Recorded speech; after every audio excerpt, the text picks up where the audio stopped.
परलोकरे धर्मेंद्र वर्षियान बॉलीवुड अभिनेता धर्मेंद्रंकर आज मुंबई स्थित बासभवन रे 89 वर्ष बयस देहांत होईछि। असुस्थता नहीं तांको मुंबईर ब्रिच कैंडी हॉस्पिटल रे भर्ती करा जायतिला।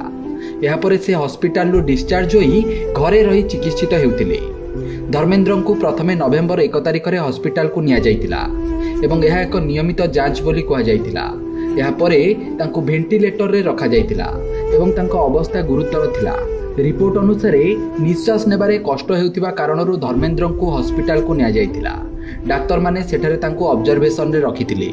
गत 11 तारिख रे धर्मेंद्र मृत्यु नहीं खबर प्रकाश पाइथिला, जहाको परिवार तरफ खंडन करा जायतिला। धीरे धीरे से सुस्थ हेउथिबा एवं चिकित्सित होई घर को फेरिथिबा कहा जायतिला। तेबे 1935 मसीहा डिसेम्बर 8 तारिख रे पंजाब रो लुधियाना रे जन्मग्रहण करथिले धर्मेंद्र।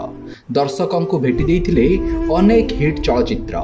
6 दशंधिर फिल्म कैरियर रे से प्राय 300 रु अधिक फिल्म रे अभिनय करिसंती।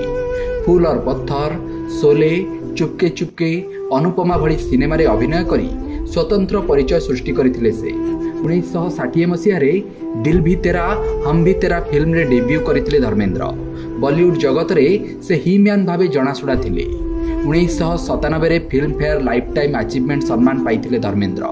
2011 रे पाइथिले दादा साहेब फाल्के सम्मान। 2012 रे धर्मेंद्र पद्मभूषण सम्मान रे सम्मानित होइथिले।